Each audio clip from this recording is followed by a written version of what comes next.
Welcome to this video on the levels of measurement in statistics. Understanding these levels is fundamental to analyzing data correctly. The level of measurement is the foundational rulebook for any variable. It dictates which mathematical operations are permissible and, consequently, which statistical tests are valid to use. Data measurement follows a cumulative hierarchy. Each step builds upon the previous one, adding information density and unlocking more advanced statistical capabilities as we move from nominal to ratio data.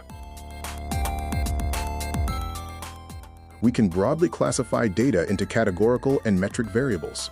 As we move from nominal to ratio, the mathematical possibilities and analytical power increase.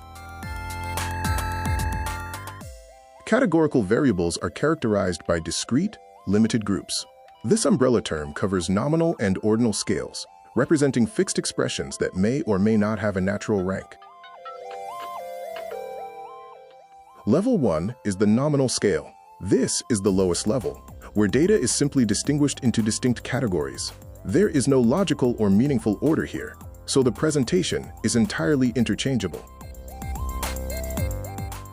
With nominal data, the only permissible math involves establishing relations of equality or inequality.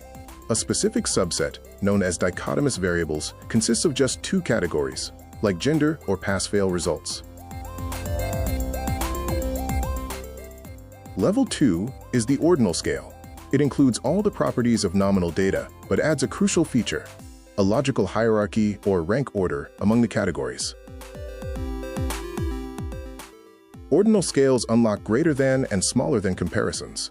However, remember that the distances between these ranks are arbitrary and mathematically meaningless.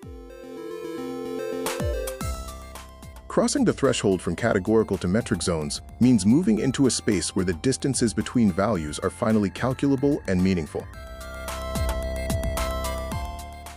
Level 3 is the interval scale. This is the first level of metric data, where the spaces between values are consistent, providing a mathematically equal difference. In the interval scale, you can calculate differences and sums. However, notice the arbitrary zero. Whether it's a thermometer or a marathon timer, zero does not represent an absolute absence of the quality being measured.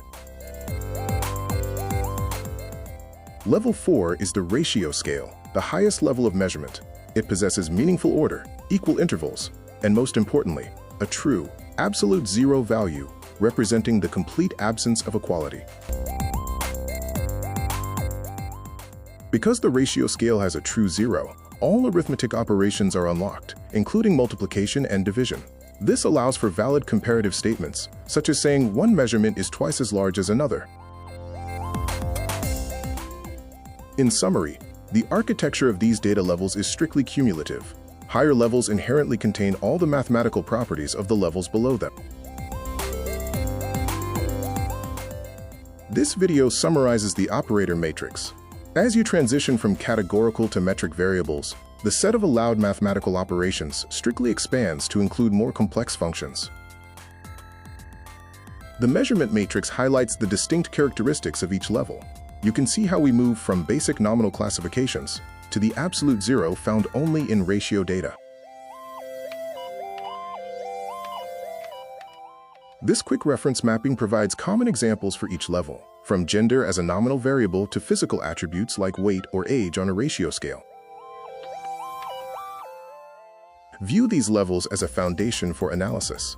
Understanding these constraints is essential to ensuring your mathematical calculations are meaningful and your conclusions remain statistically valid. Thank you for watching.